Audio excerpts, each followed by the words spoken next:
just about to be the first scoop of our house construction. You can kind of see the mudroom entry there, and the lines that make the rest of it. It's not very big, which is just what we wanted. I'm actually going to start scooping, I think, outside of the wall on that side.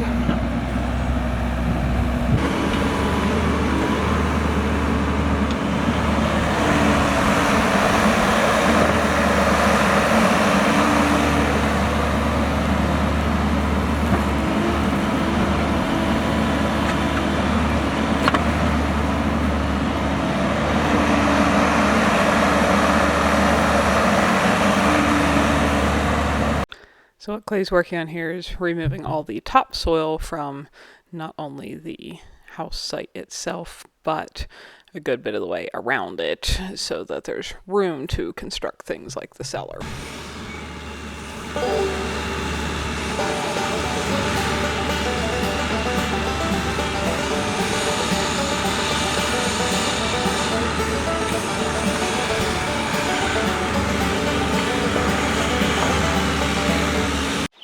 Folks, Errol over here.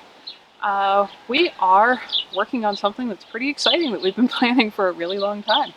We are building a little house actually attached to the ground. So, thought we'd probably get a bunch of questions about that. This is going to be a long process, and give you a little look at the start. So,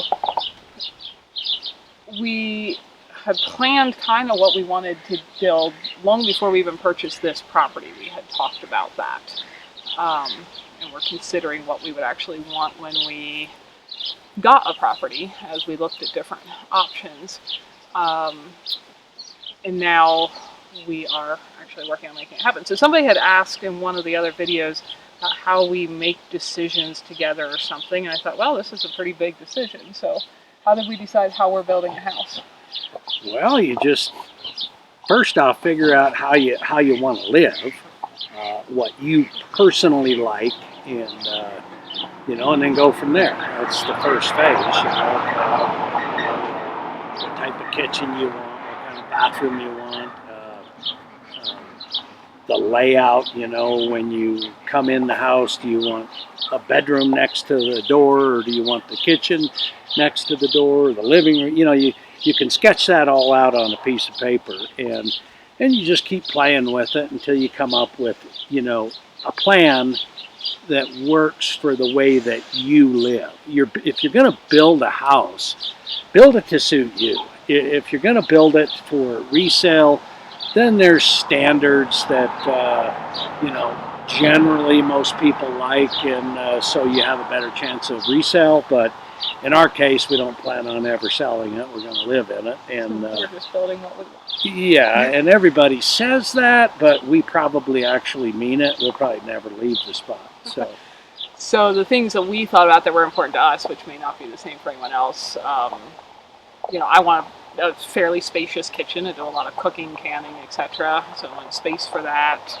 We wanted it to be relatively small. It's going to be considerably larger than the tiny house, but relatively small, so because we don't want lots of excessive spare rooms to clean and dust and maintain and care for. Bathroom, we plan to always use a composting toilet.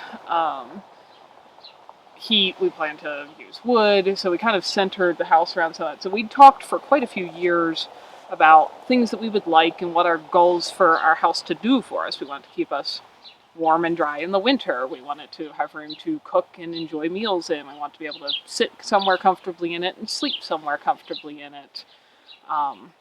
More of my hobbies probably fit in the house with cooking and stuff, and more of yours are in the shop space. I already have my space, so the rest of it is just other than that, you want a comfy place to sit and eat and sleep, and that's about it. So, and the big thing was having a place for food storage, and most houses you see will not be built like this one. This will be totally unique for most people's way of life. I mean, when we produce our own food, you kind of have to produce a year's worth. I've talked about that before in other videos at any one time, because potatoes are starting to die back. We'll be digging potatoes here soon, and we need to have a year's worth of potatoes on hand if we want to eat potatoes for the next year that we grew, because they won't grow again and to be ready till this time next year and so on.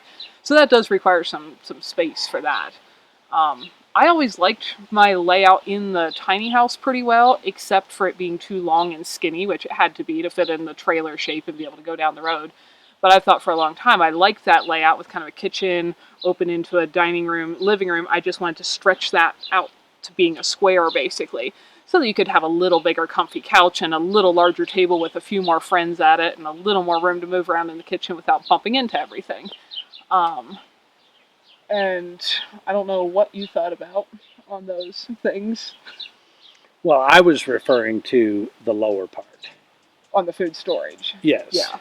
So when we got to this winter, when we actually sat down and said, okay, we're planning to start on this spring, we each took a piece of paper and we sketched out what we were thinking in our heads the house should look like, independently, without looking at each other's. Now, we had talked about this for some years. This wasn't totally blind. And then we compared our papers, and what did they look like, our two pictures? They were very, very close. We basically changed some of the dimensions on bedroom opposed to bathroom opposed to kitchen, living area, and added a couple of little frills. But this is a no frill house. This is a basic box for most people's standards. It's it's kind of the way people used to build. Many, well, not even that many years ago, so the square footage is right at 1,000 square feet. There's not, that wouldn't be considered a standard American household. I think the average is But it would have been not very many years ago. Or 8, yeah. So it's relatively small, but the thing that it has is, a deep, what some people would call a crawl space. And the reason it's done this way, it's actually shorter than living space, because here you have to be 7 foot of headroom minimum for it to be taxable. So the basement, it's not a basement, it's a cellar, or it's a walking height crawl space. It's a dirt floor, as you see. We're working on it, but it'll be an excellent food storage / root cellar area. But we want to be able to walk around in there to get food and stuff without having to hunch over or crawl or something and like that. And it'll have a stairway going down into it. Plus it'll be the utility room, because we live in a really cold area, obviously. So to be able to bring water and utilities in under the house and be able to walk around and access them, because that's more your department. Being able to not crawl into a corner to get something was important to you. And have it well buried underground for freezing issues. It's frost here. The hot water heater will be under the house. The, of course, all the food storage and, the plumbing and all that. Everything will be down below, but easily accessed. So I won't have to, versus you could build a root cellar in your hill, which we don't really have on this property. Some we looked at did, but you could build it into your hillside somewhere else. But then if I'm, say, making dinner and it's winter, I have to put on my coat and boots and go out and shovel out the door to get into the root cellar. And just where we are snowy so much in the winter, I thought if I can access my cellar under my house without having to go outdoors to do it, that would be very convenient. So yeah, our drawings were almost the same with what we had in mind, and we had a few things. I think maybe I forgot there needed to be a place for the stairs to.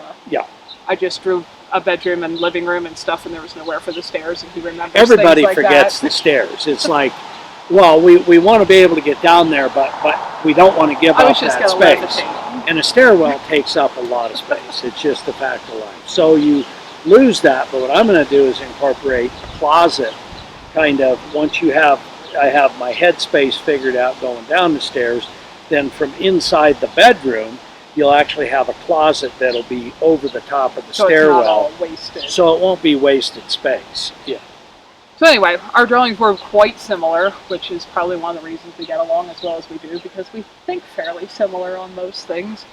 And then he, of course, has a lifetime of building experience, so he's able to have a sketch on a napkin and turn it into a solid physical structure that's square and plumb. And all that there's no stuff. Plans on this. This is all just. I did, and I'll throw it into here. There's a little. It's not SketchUp, but somebody gave me a link to. It's like a free CAD program you can use online. So just to give us a visual representation, I've kind of put in the dimensions, and you can like spin it around, look down in the rooms, and look sideways on your rooms and see how it's laid out. But our main goal is the covering the basic needs of life that we talked about, and then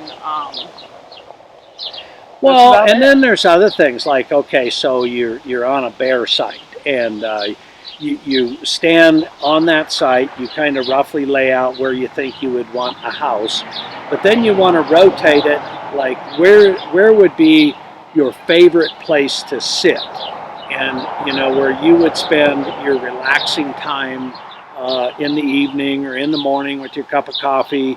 What is the view you want? And so where we set it on the property, you're like, yeah. If we have a living room here and my chair is here, I want to look at that beautiful mountain view behind me, so the house needs to sit here.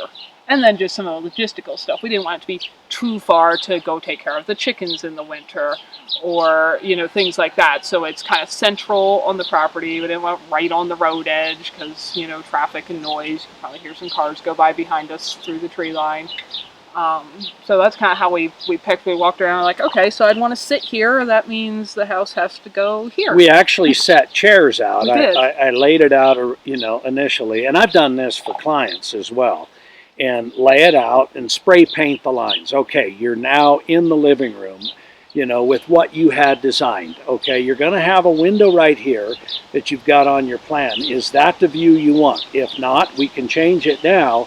But changing it later is very, very expensive. So you want to figure out what you want to see when you look out a window, especially if it's your favorite spot that you want to sit, based on where the kitchen is, where the living room's going to be. For me, what the kitchen sink looked at was most important, because I spend a lot of time at the kitchen sink. Yeah. And what your chair to relax in looks at is probably the most important for you. Yeah. And we were starting with, for all the pros and cons that has, a totally blank slate, pretty much piece of ground. And we've had the experience now of living here for a while and doing things and be like, I wouldn't want to be over that way because of this, or it'd be more convenient to have this here. So it's nice to have everything done day one, but I think we've avoided wanting to make changes in the long run because we've been here long enough to like, we wouldn't have wanted that there after all. Yeah, I highly recommend if you purchased a piece of property, you love the property, spend as much time, during the week, weekends.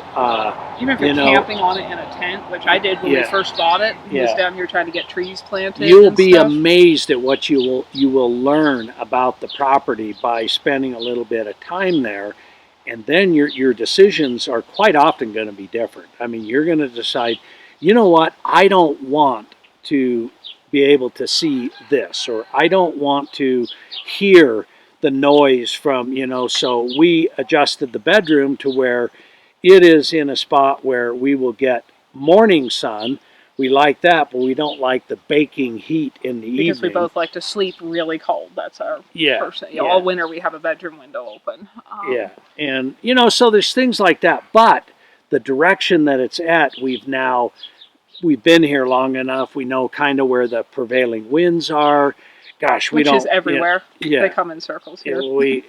But we still have figured out where it's worse. And, so all these things matter, just spending time on your property, And having had this much time here, I think is really providing permaculture. You'd call that a type 1 error. Like if you plant a bush here and then a year later you're like, that's inconvenient. You could probably dig your bush up and move it, or cut it down and put a new bush in a different place.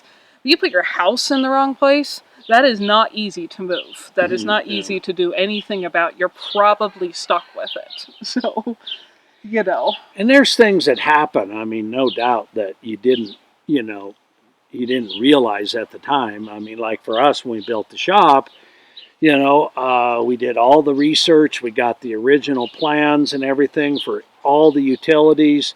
And come to find out, they had run the main water line right through the middle of our property. If you've been watching videos for a while, you probably remember this, when they drilled straight into the water main that the engineering drawing said was like 70 feet away on the other side of the creek, but it wasn't.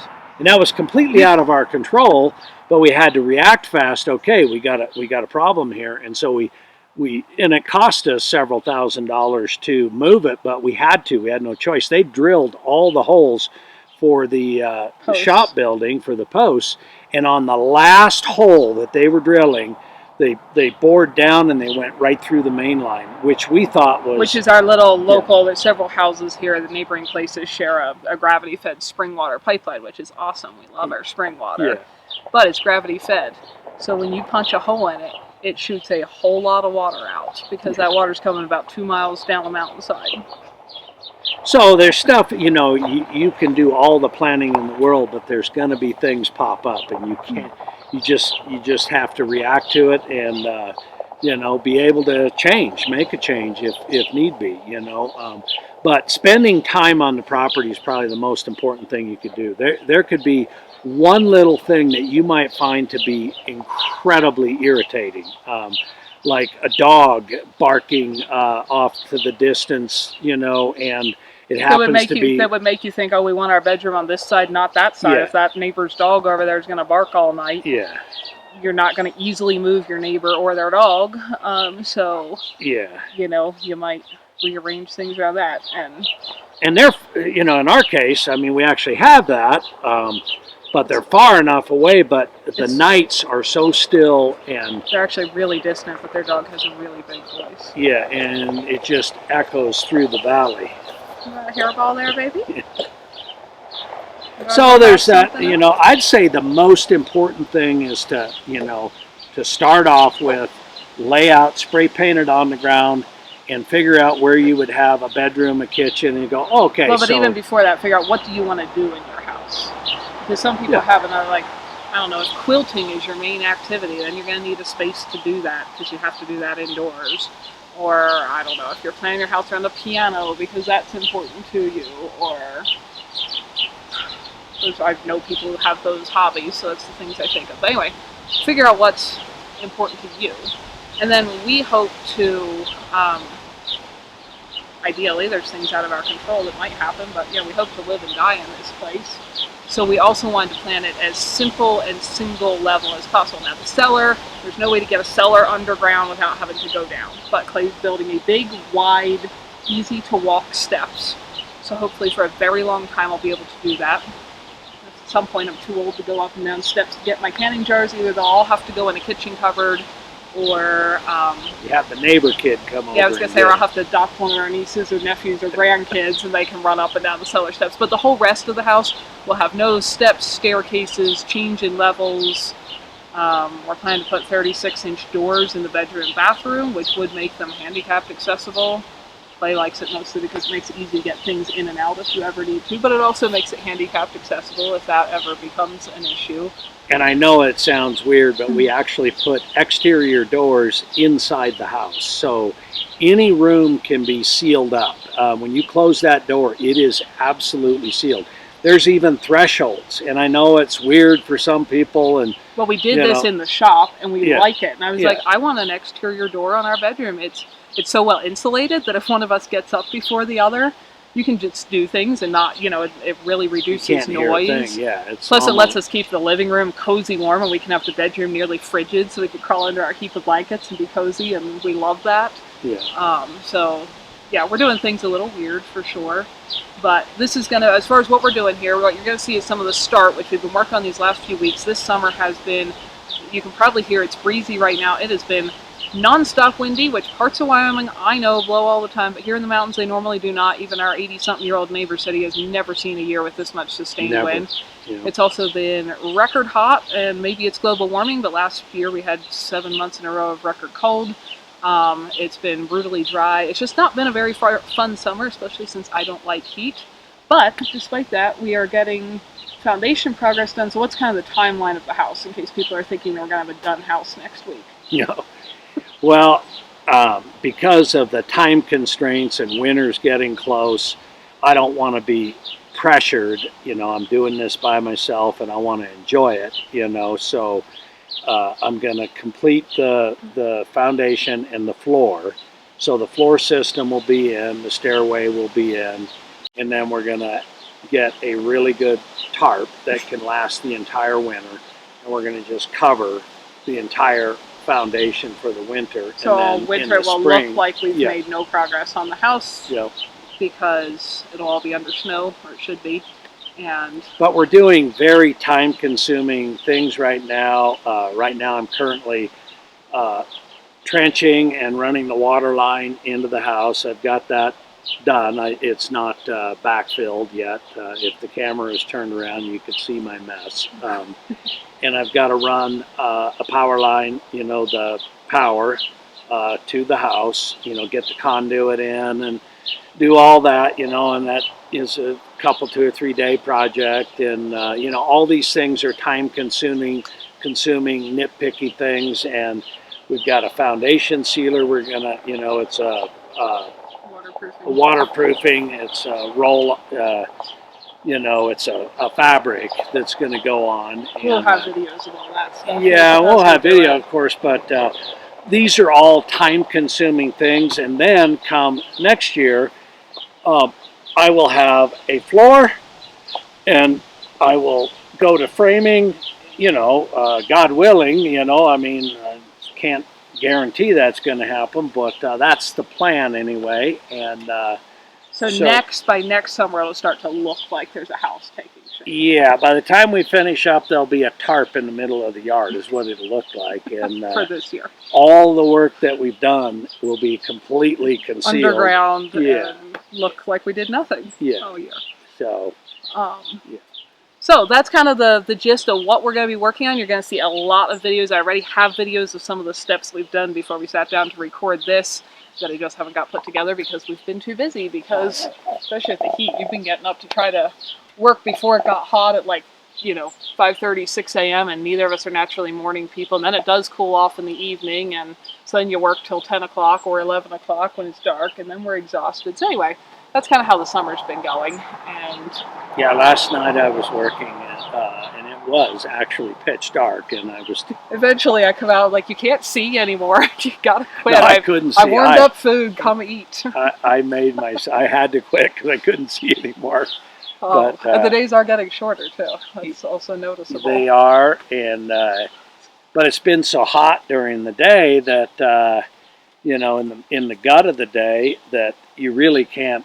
I mean, it's exhausting. For being at this elevation and 90 plus degrees is brutal. And down in the hole where you were working with the sun just radiating into the foundation rocks there. Yeah, it was reading like 140 degrees. Yeah. You can't survive long in that. I mean, above ground it was fine. I mean, it was hot, but you could deal with it. But when I was working inside, getting ready to pour, it was 130 degrees pretty much. And the one day we poured, it was 140 down in the hole, and which is where we were. Just saps the life out of you. It's I don't know how to explain it, but it's so hot that the human body really can't take that. Especially not human bodies that have spent their whole life in Wyoming, where it rarely got over 70 degrees ever. Yeah.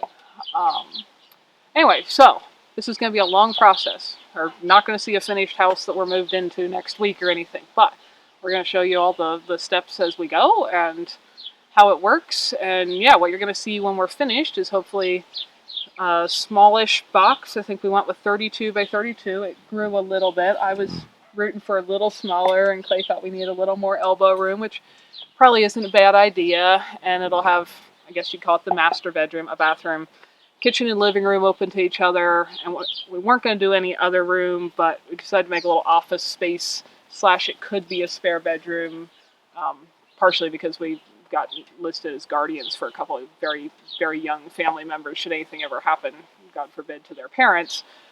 So hopefully that never becomes an issue, but we thought, well, if that ever would, we should have a second bedroom space available in the house. But it's nice for, if nothing else, it's great junk storage. Well, we're not keeping too much junk in, but both of us, our filing system is naturally to have a desk and pile up papers in our own kind of stacks that need dealing with. So we kind of each need our own desk so we don't disorganize the other person's filing stack system. Otherwise it ends up on the kitchen table, and then that doesn't work when I want to cook. Most of it's there anyway, just because with the construction, you're constantly, you know. And then it all gets shoved onto the kitchen, Yeah. onto like the couch when I'm canning peaches. Yeah. So you Anyway, have a lot of so we have a paperwork. 32 by 32 foot square box that's the main house, plus a little bump out that'll be a mud room on the front, because that was important to us with being in and out in the garden, having a couple dogs in and out, and tracking snow in and out for a lot of months of the year. It's just really nice to have a little spot at least you can stop, take off your wet snowy clothes or your muddy clothes and your boots and whatever, and leave them there. So it also makes kind of like an Arctic entry or whatever you would call that, where you can seal the outside air doesn't just rush straight into the house. So that's kind of with a just barely walking space, crawl space cellar underneath it.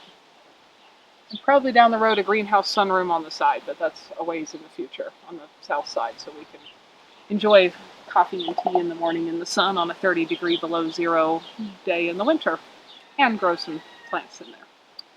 So that's kind of the gist, and come along for the ride, and it's going to be a process, and it'll be a while, but we're doing a little bit at a time as we got the time and energy and money, and of course all this is happening between our normal stuff around here, taking care of critters. We still got to get firewood put up. We've got all those fall chores. We just butchered roosters. We did cam peaches. We got to preserve a bunch of other veggies. Still watering and weeding in the garden, and of course feeding and taking care of animals every day and all that kind of stuff. So it's going to be a bit, but it's excited to be going on the process and get to show you guys how it's going. Thanks for watching. We hope that's interesting to you, or if you, I doubt anyone else wants to build the exact same thing we want, but maybe at least our thought process of figuring out what we want is helpful if you're trying to figure out what you want, which might be a totally different thing. Yeah, and if you've got questions, you can ask them in the comments, and I'm sure Ariel can put something together and we can answer questions. I don't always get to things near as fast as I wish I had time to, but we do try to eventually answer questions if we can, either typing comments if I have time, or doing a question answer video, or whatever the case is. But that's where we're at for now. Totally subject to change should other things come up that we decide work better for us. This is our current layout that we're planning on, what the interior of this house would look like when we're done. Just to give you an idea of what we're working for, this little, I think it's called floorplanner.com or whatever, let me do little 3D images of what that layout would look like. So you get an idea, to be furnished with whatever thrift store, etc. discards we find from other people, but it let me plop furniture in there in kind of the arrangement I'd be looking for. So that's what we're going for. Right now we're just starting the dirt.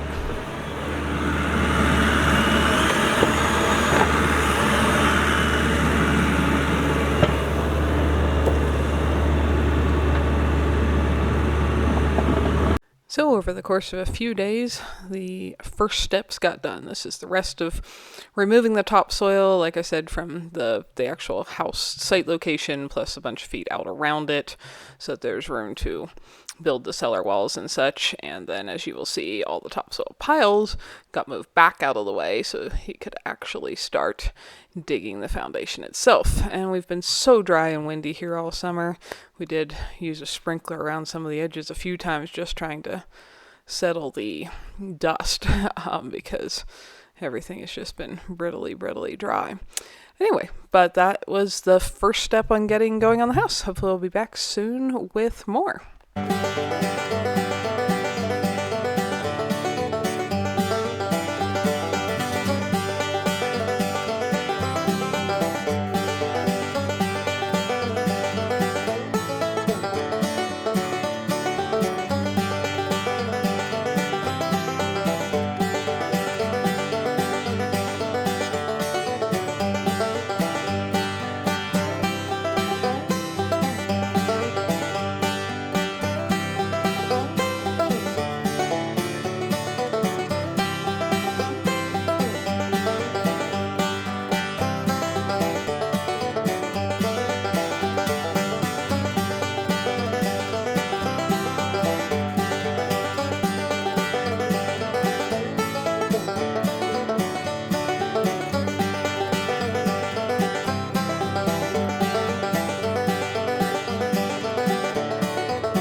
Thanks for spending your valuable time with us, I hope you learned something interesting and useful. or found something beautiful here.